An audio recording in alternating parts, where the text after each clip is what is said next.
tropical update as of 10 p.m. PST, September 24th.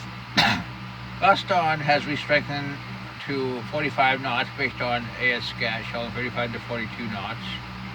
And a big flare-up of convection north of the LSC, which is about right there.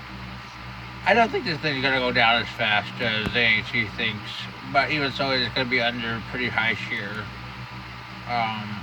I think it probably has another 48 hours as a tropical cyclone. They take it west and then west-southwestward,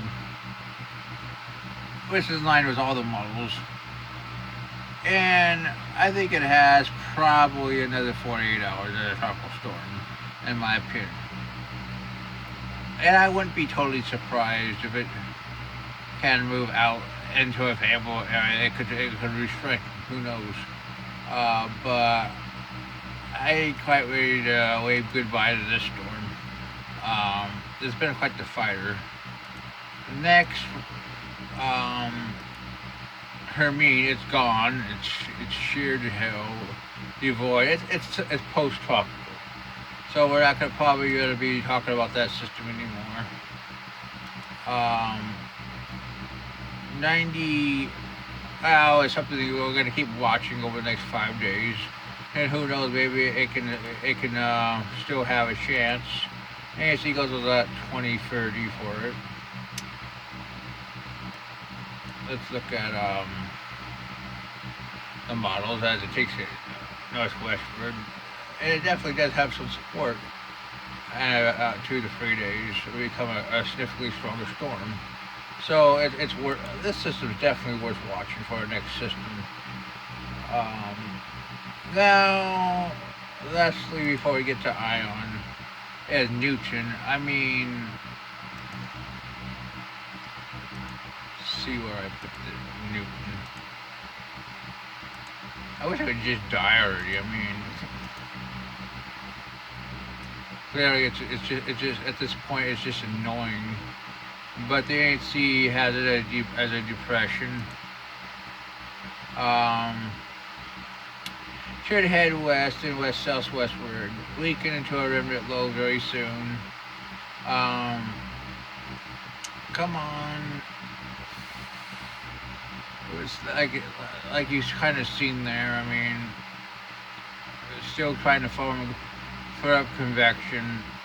Going to become a remnant low real soon. Now we're going to go to Ion. Let's stop fucking around. Ion, Recon has found winds of 45 knots, 1,002 millibar pressure. The reasoning on track remains unchanged. They're going with TVCN, of course. Environment's going to be very favorable.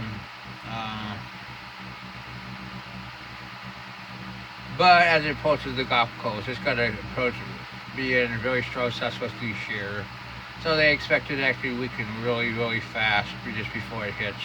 Especially if it takes it on northward track towards the Gulf. If it were to swing towards Florida, it would probably be a good part, a lot stronger. It would be in the southeastern quad of the trough.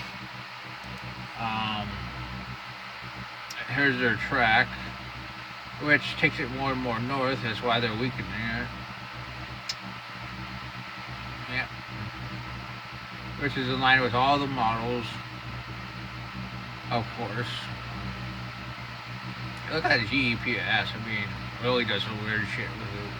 I mean, almost a Merkel of 2017 would be possible with this. Most Turkey models between 60 and 72 hours support Cat 4. I mean, this thing has potential before hitting this wall of shear if it chooses to go north. Let's go 72 hours on the GFS, 947. 946, I mean. You still have a little bit of Gaston, which could still be a tropical cyclone. And you have 99L right here.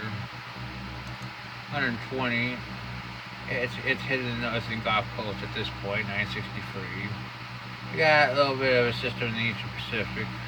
You got 99L right here. 144 hours.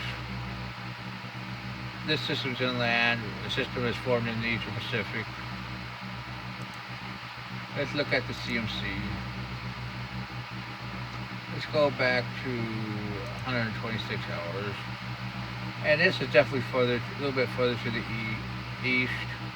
And here's 99. Here's 6 o'clock Cape Verge.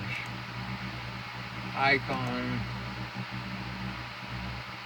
Definitely further to the east, which is still possible. 99L is still around.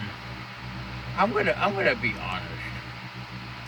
As of right now, I'm gonna say Mark Newton's gotta be gone in the next 24 hours. Ions more likely to hit somewhere in Florida. I mean, almost certainly, probably north of Tampa Bay, as a Cat 2, in my opinion. I think it will be far enough east where it won't be totally destroyed, in my opinion. Gaston has another 48 hours of tropical cyclone, but it wouldn't surprise me long term if it could move out of the jet. I mean, it could redevelop. Who knows? Hermine's gone. 99L has a 50-50 in the next 5 days, in my opinion. I'll be coming something. Well, that's your tropical update.